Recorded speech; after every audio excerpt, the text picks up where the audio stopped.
They used to call it our family home, but somewhere along the way, I became the woman who sorted their mail, managed their schedules, and took my evening medication alone in the kitchen while they celebrated another milestone in the dining room. My son, Ethan, his wife Julia. Never a second glance toward the woman arranging their prescription deliveries. Until the day I understood that this wasn't my house anymore. I was just the caretaker they would forgotten to thank, and I was finished being invisible. Don't forget to hit that like button and drop a comment telling me where you are watching from. If you have got your own story about family dynamics, I would love to hear from you in the comments below.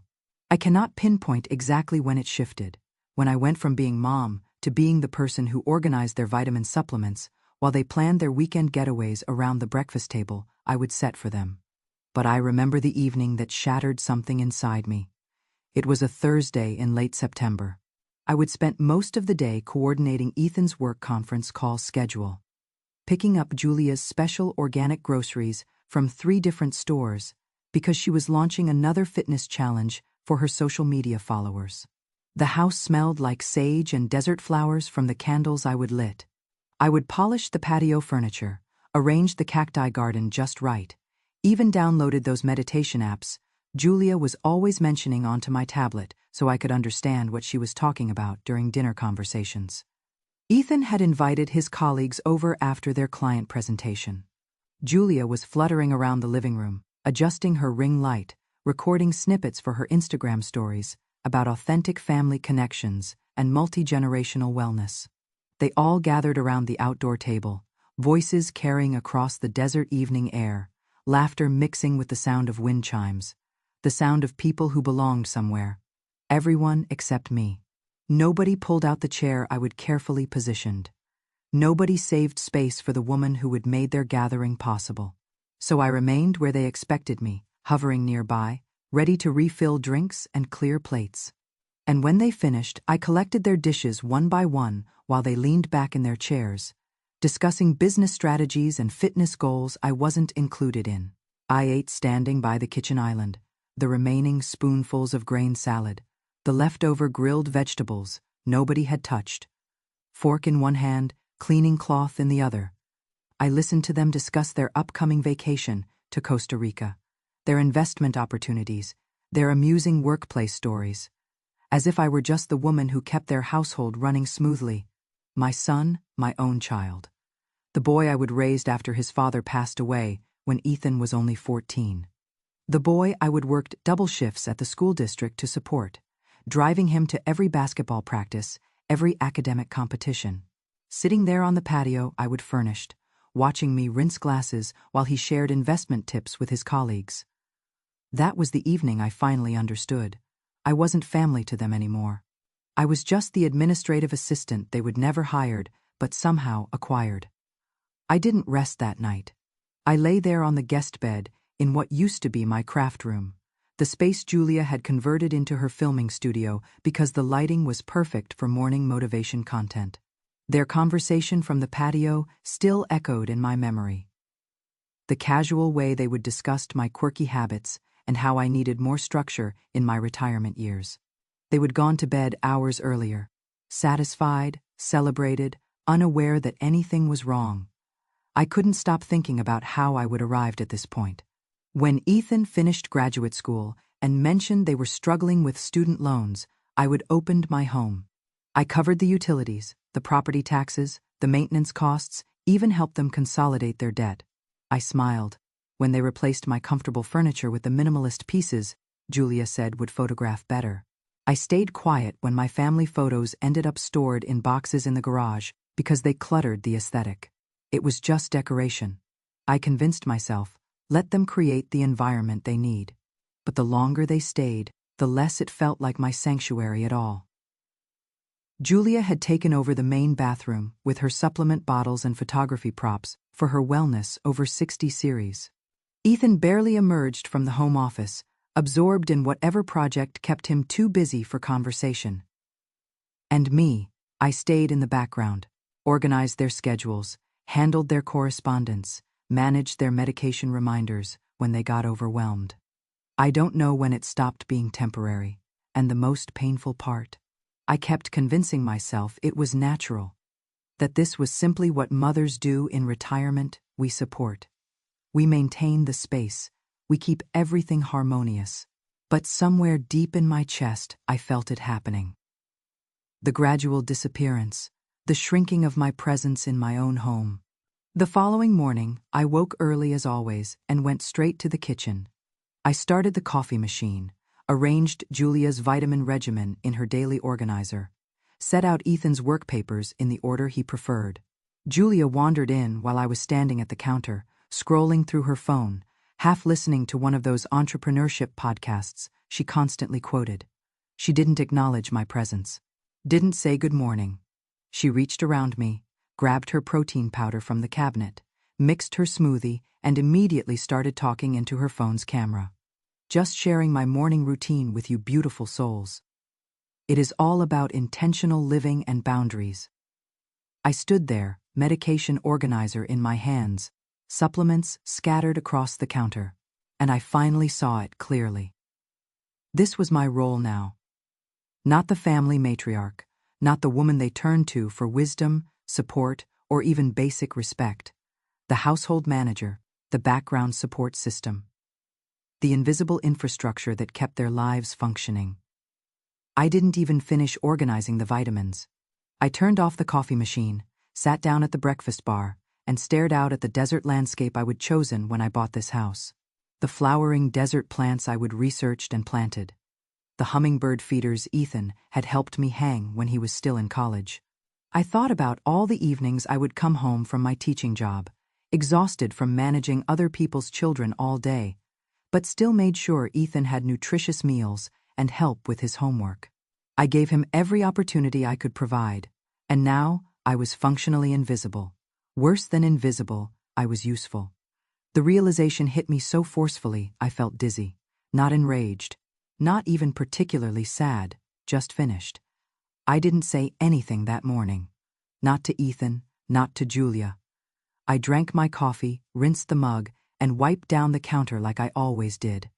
But my hands felt steady in a way they hadn't for months. I went to my bedroom, folded my clothes into the vintage suitcase I would inherited from my mother, the one I hadn't used since my last solo trip to visit my sister 5 years ago. Just a few comfortable outfits, my medication, the photograph of Ethan at his high school graduation, beaming in his cap and gown because he would earned a full scholarship. That was all. No dramatic announcement, no explanatory letter. I wasn't about to justify myself to people who had stopped noticing me anyway. While they were still sleeping, I quietly gathered what I truly needed.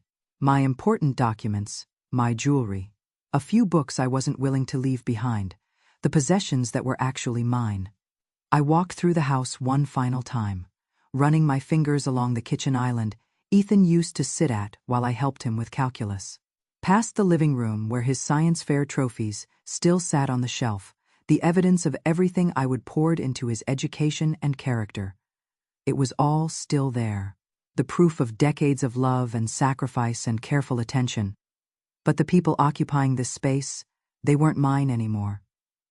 I closed the front door quietly behind me. No slamming, no theatrics. I walked to my small sedan, suitcase rolling silently across the gravel driveway, started the engine, drove toward the mountains. Nobody noticed I was gone.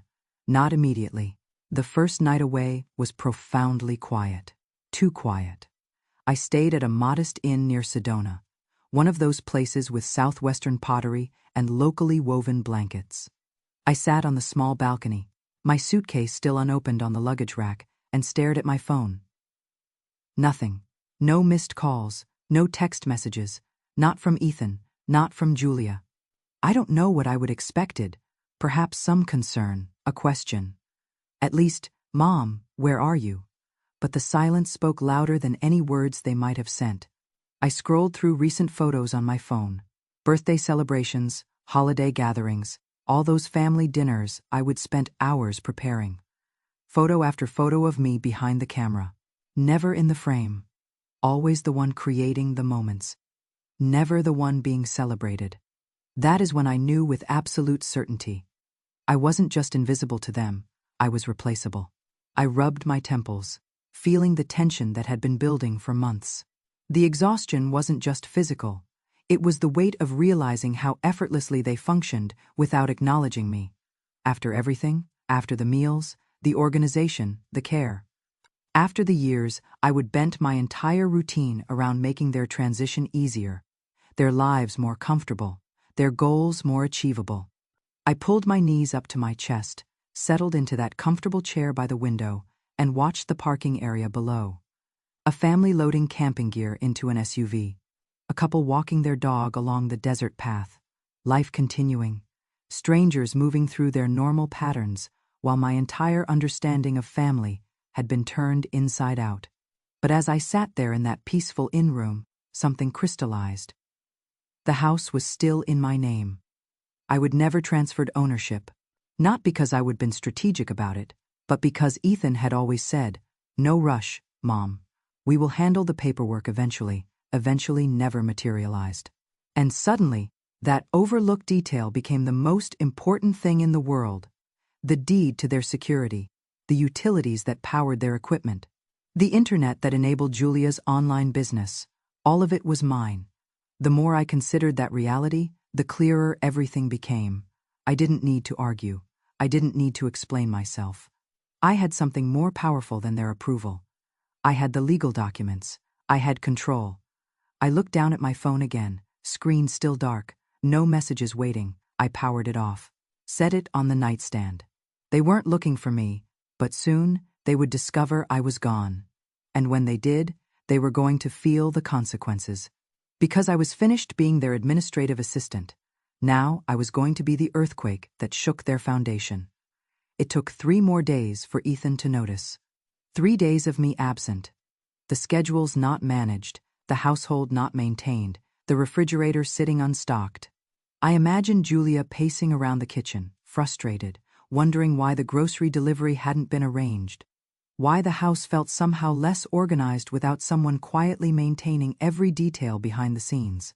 The text arrived at 10:47 a.m. "Hey Mom, haven't seen you around lately. Everything okay?" I stared at the screen for several minutes. Not "where are you?" Not "we are concerned." Not "we miss you." Just that casual, impersonal check-in, like he was confirming I hadn't missed a routine appointment. I didn't respond. Instead, I stood at the window of that peaceful inn room, watching the morning light illuminate the red rock formations, painting the desert landscape gold. Cars arriving and departing, life flowing naturally as if nothing had changed. But everything had changed. I poured the complimentary coffee into a ceramic mug, and I sat down with a notebook.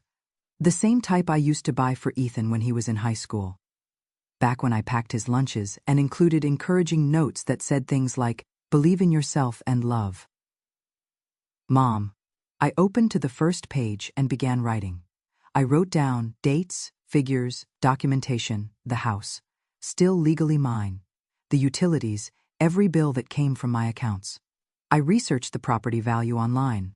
They hadn't even attempted to modify the ownership papers. Perhaps they assumed I would never assert myself. Perhaps they thought I was too accommodating, too loyal, too small to ever take action. But here is what happens to people you underestimate for too long. Eventually, they stop accepting less than they deserve. The next morning, another text arrived. This one from Julia. "Hi Margaret, not sure if you have been feeling well, but we could really use your help getting things organized around here. Let us know when you will be back. Your help." Like I was the cleaning service on vacation, I laughed aloud. The sound surprised me, sharp, bitter.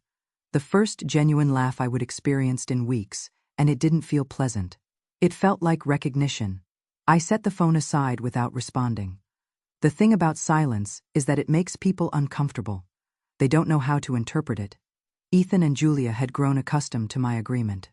My quiet cooperation, my constant availability in the background, ensuring their lives ran smoothly.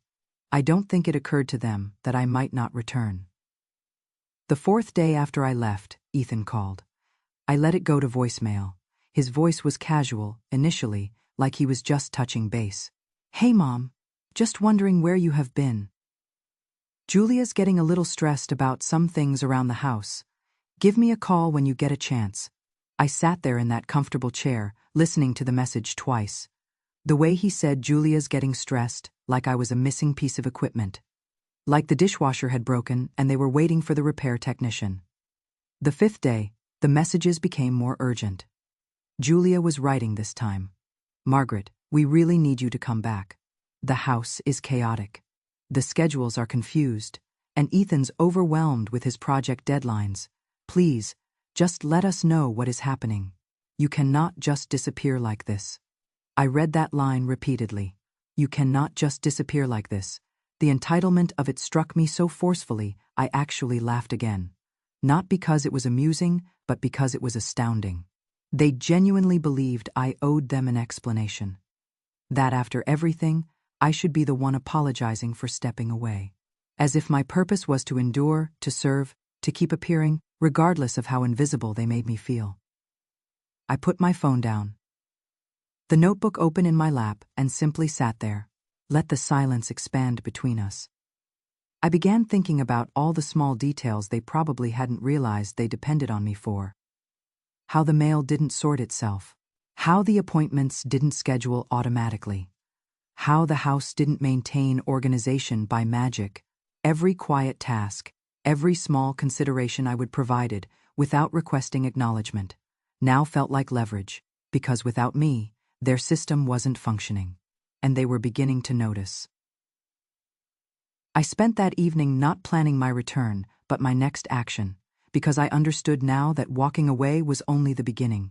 The real power wasn't just in my absence, it was in what I still controlled. It was 10 days before Ethan appeared at the inn. I heard the knock before I saw him. 3 gentle taps against the door, uncertain, like the knock of someone unsure of their welcome. I didn't open it immediately. I stood on the other side, hand resting on the doorknob, just listening. He knocked again, more insistently this time. Mom, are you in there? I opened the door slowly, left the security chain attached. There he was, Ethan, my son, same unruly hair, same slouched posture, but he looked different now. Eyes puffy, dark shadows beneath them, like he hadn't been sleeping properly. He leaned against the doorframe, hands stuffed into his jacket pockets, voice softer now. Mom, what are you doing? Why are you here? I didn't answer immediately. I just studied him, taking in the sight of the boy I would raised. The man who had sat on that patio watching me clear glasses, like I was part of the catering staff. He shifted uncomfortably, cleared his throat. Julia's really stressed out. We didn't know where you went. You could have at least told us you were leaving. At least I felt my jaw tighten. I am not your housekeeper, Ethan. The words came out calm. Steady, but I saw the way he blinked at them, like they were foreign concepts. Like he would never considered me as anything else. He ran a hand through his hair, exhaling hard. Look, I understand that you are upset, okay, but you cannot just walk away from us. From family? Family? The word hit me like cold water, because that is what they called me when they needed something. But when I was standing at that kitchen island, eating leftovers, sorting their mail, they didn't treat me like family. They treated me like staff. I kept my voice level. I didn't walk away from family. Ethan, I walked away from people who stopped treating me like a human being. His face fell. He opened his mouth like he had something to say. Some excuse, some justification maybe, but nothing emerged. Just the stunned, awkward silence between us. I didn't open the door any wider. I didn't invite him inside. You should go, I said. And I closed the door gently, the click of the latch sounding louder than any argument. Ethan didn't return the next day. Neither did Julia. But the messages kept coming. Brief, clipped, becoming less polite with every text. We need to talk. You cannot keep avoiding this. This is immature, Mom. You are hurting people who care about you. Care. They kept using that word like it carried weight. Like care was what they would been showing me all those months. I stood organizing their lives, waiting for an invitation that never came to join their conversations. I sat at the small desk in the inn room, phone buzzing every few hours, and I didn't respond to a single message. Instead, I opened my notebook and began writing again. This time, I wasn't just recording payments and receipts. I was planning my strategy.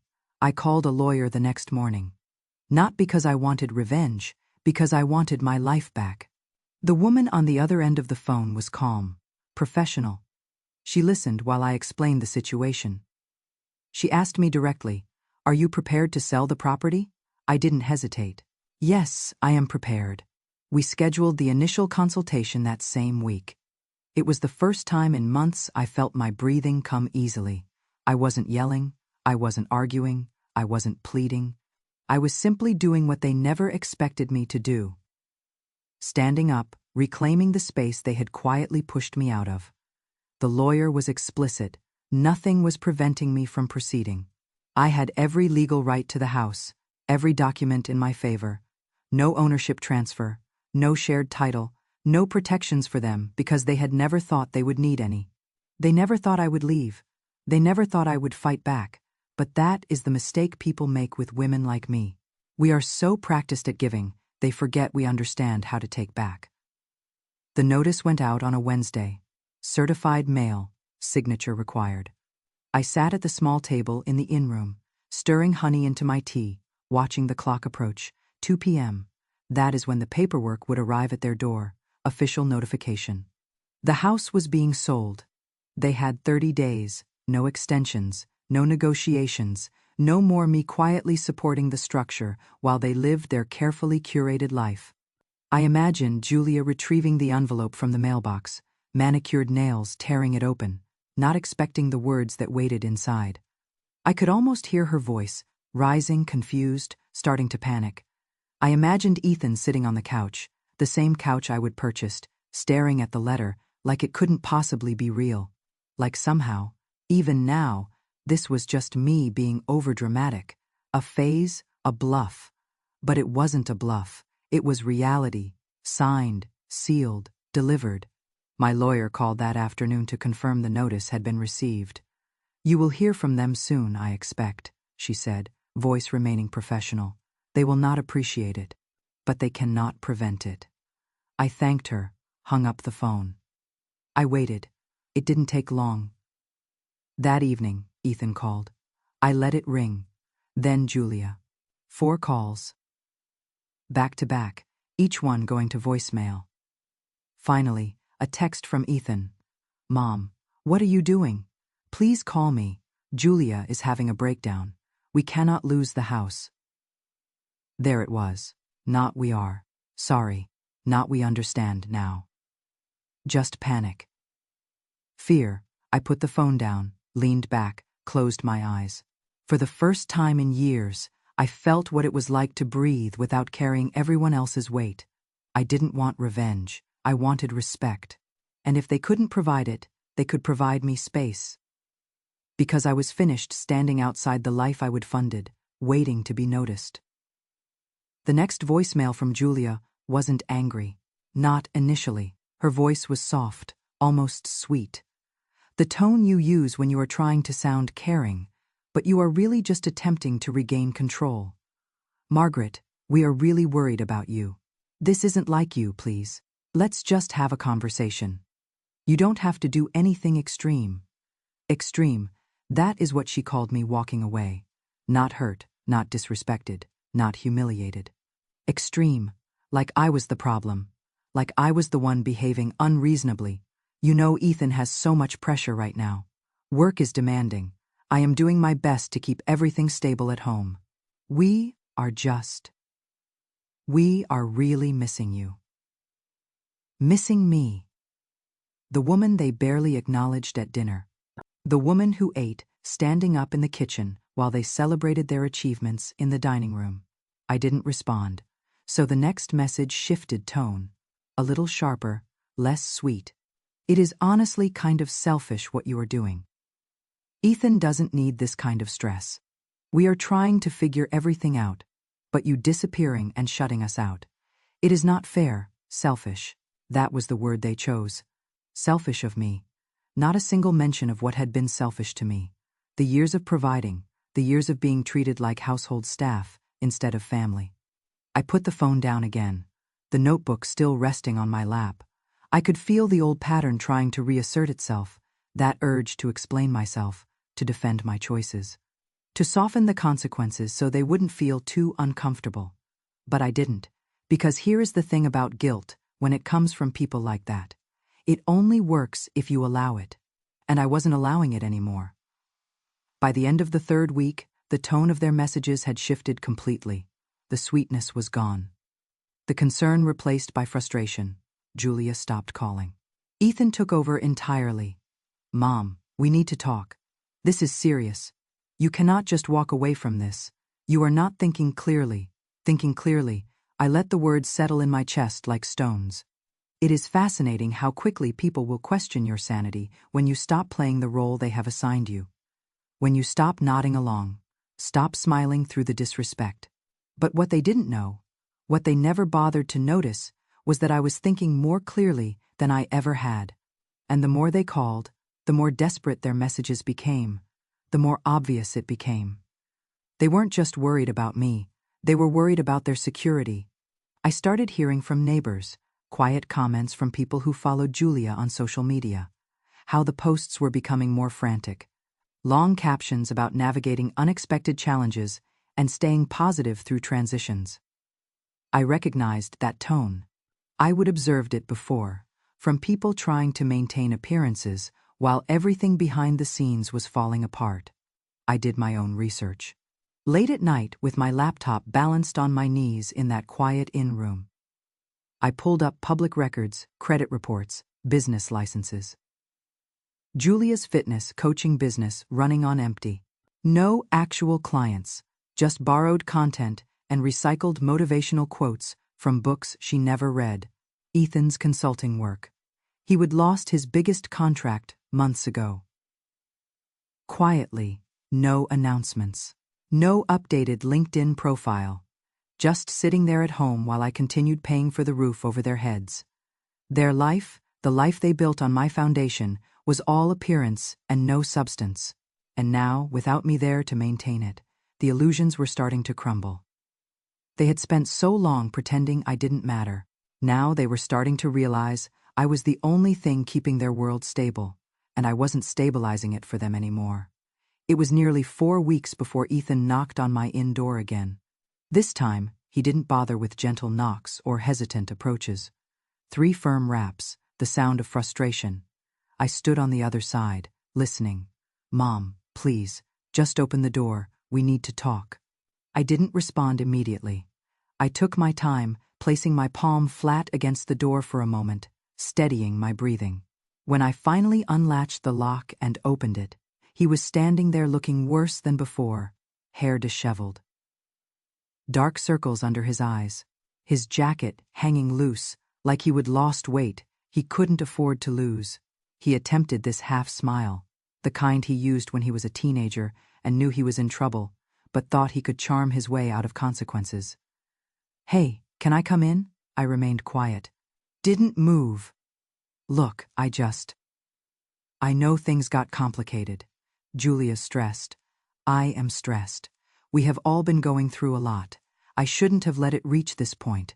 There it was, the apology. But it wasn't really an apology. It was a rationalization, a list of excuses.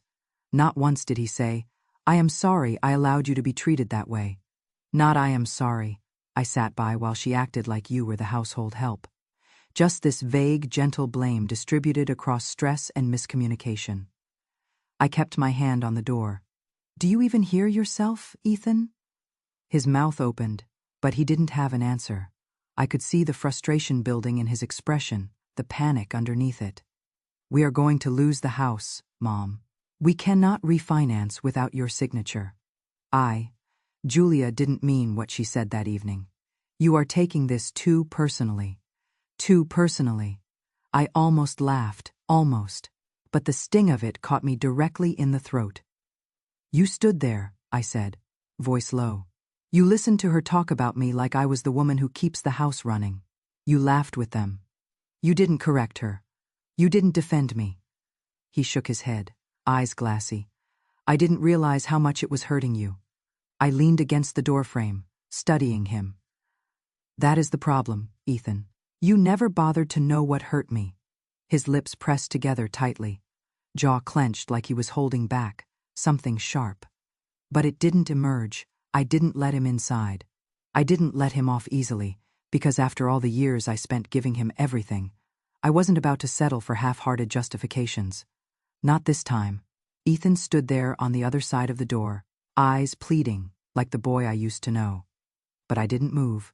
I didn't reach for the lock. I didn't offer him a seat or a cup of coffee. I let the silence sit between us, heavy and honest. "Mom, please," he said, voice cracking. "Cannot we just discuss this like family?" Family, that word again. The word they only retrieved when they wanted something, when they needed me. When the house of cards they would built was swaying, and they thought I might be soft enough to support it one more time. "Family," I repeated, my voice calm. "You mean the family that watched me organize your lives and never once asked if I was okay?" He swallowed hard, staring at the ground. "I didn't know it felt like that to you," he mumbled. "You didn't know because you never cared to ask." The words landed between us like a physical blow. He flinched, like he wanted to argue, but there was nothing left to defend. I remained steady. "You stood by while Julia treated me like the help, like I was just there to serve, and you allowed her. Every single day, you allowed her." His shoulders sagged, hands shoved into his pockets like a little boy waiting for punishment. I thought you were okay with it." The tightness in my throat was sharp, but I didn't let it break my voice. I was never okay. I was quiet. "There is a difference." He nodded slowly, eyes glassy. "I don't know how to fix this," he whispered. I shook my head. "It is not your job to fix me, Ethan, and it is not my job to keep fixing you." I could see it in his face, the way he wanted me to crack, to soften. To do what I would always done, forgive. Fold, come back. But I didn't. "I gave you everything," I said, my voice soft but steady, "and you gave me scraps." I took a breath, long and slow. "You are not losing the house because I am being cruel. You are losing the house because you never bothered to take care of it, just like you never bothered to take care of me." The tears in his eyes finally spilled over. He wiped at them roughly, jaw clenched, breath shaky. "Mom, I don't know how we got here." "I do," I said. "You stopped seeing me, and I finally stopped letting you." I didn't slam the door. I closed it quietly, because I wasn't angry. I was awake, and for the first time in my life, I was choosing myself. After that final conversation, Ethan didn't call again, not immediately. I think he finally understood that the words he would been relying on. "I am sorry. Let's talk. We are family. Weren't going to work this time. Not now. Not after everything." But their silence didn't mean peace. It meant panic. I could sense it in the way Julia's Instagram went dark. No more perfectly arranged smoothie bowls. No sunny workout posts with uplifting captions. Just empty space where their curated life used to be. I heard from a neighbor that the car Julia leased had been repossessed directly from their driveway, that the credit card companies were calling the house daily now, that the bills, the ones I used to quietly pay behind the scenes, were accumulating fast. The foundation they would build their life on wasn't just cracking, it was collapsing. And I didn't have to lift a finger, because the truth is, I was never their problem. I was their solution. The safety net, the backup plan. The reason they could spend without thinking, live without planning, smile for the cameras without worrying what supported it all behind the scenes. And now that I was gone, reality was showing. Julia posted one final story, a quote graphic about resilience and overcoming adversity, and then vanished from social media altogether. I heard whispers around town that their friends were starting to distance themselves, that Julia's so-called clients were canceling contracts, that Ethan was scrambling, applying for positions he wasn't qualified for, trying to maintain the image of a life that was already slipping away. I didn't feel triumphant. I felt liberated. Because it wasn't revenge, it wasn't payback, it was balance.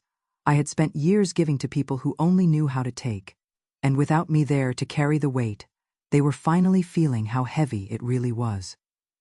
They weren't losing the house because I was vindictive. They were losing it because they never once respected the hands that kept it standing. It was almost 6 weeks after I would left when I heard the knock again. This time, I knew it was Ethan before I even approached the door. There was something about the weight of it. Not angry, not demanding. Just hollow, empty. I opened it slowly. No chain this time. He stood there, thinner than I would ever seen him. Shoulders slumped, eyes sunken, hair uncombed, like he would been running his hands through it all night. No Julia in sight. "Can I come in?" he asked, voice barely above a whisper. I stepped aside. He walked in like he didn't know how to carry his own body anymore. Saturday down on the edge of the chair, hands clasped between his knees, staring at the floor. Silence stretched between us. Finally, he cleared his throat. "I didn't come here to ask for anything," he said, eyes still on the carpet. "I know I don't deserve to." I remained standing. He exhaled, shaky. I don't understand how I let it get this bad." I crossed my arms. "Steady. You didn't let it, Ethan. You chose it. Every time you stayed silent. Every time you laughed along. Every time you watched me carry the weight and told yourself that was just my role." He nodded slowly, lips pressed tight like he was holding back tears. "I was blind," he said softly. "No," I corrected. "You weren't blind. You just didn't care to see." He wiped at his face, rough, frustrated. "Julia's gone," he blurted out. "She moved back with her parents last week. Said I was useless, said she was done. I didn't flinch. I didn't say I told you so. I didn't have to. I spent so long thinking I was supporting her," he continued, shaking his head, standing by her, enabling her. But I wasn't supporting anyone. I was hiding behind her, letting her be the obvious one, so I didn't have to be accountable. I sat down across from him, hands folded calmly. "You let her treat me like help, Ethan. Like I was just there, like I didn't have a right to be seen." He finally looked up at me, eyes red, voice cracking. "I am sorry, Mom." The words sat there between us, soft, fragile, real, but not enough to repair what had been broken for so long. I nodded.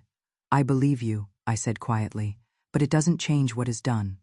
He gave the smallest, saddest smile. "I know. I don't hate you, Ethan," I added. "But I love myself more than I love the idea of what we were supposed to be."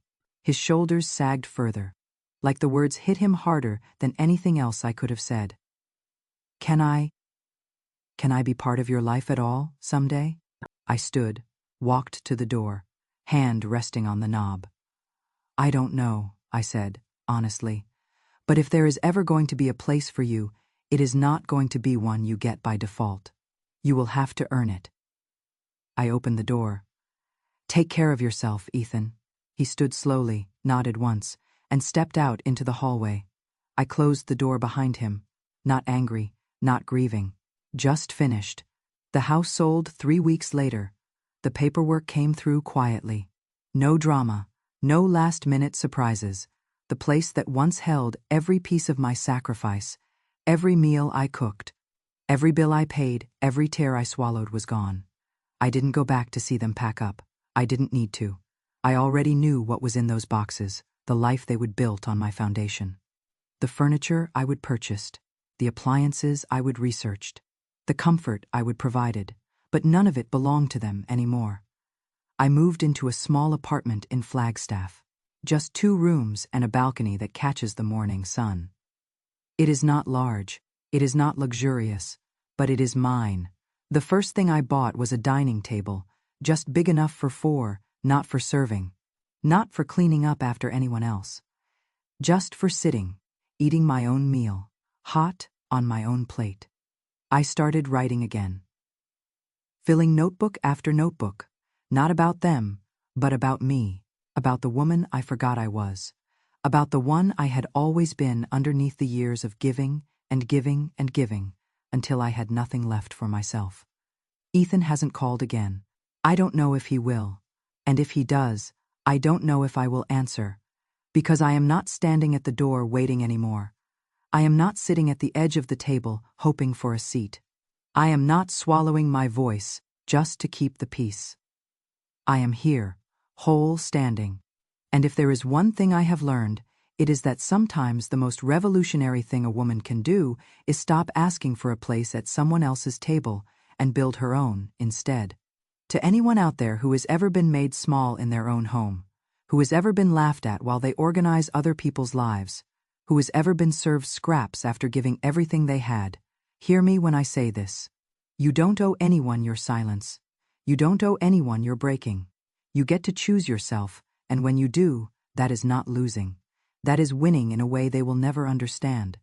Thank you for listening to my story. If you have ever been there too, tell me in the comments. I want to know your story, because your voice matters, and you deserve to be heard.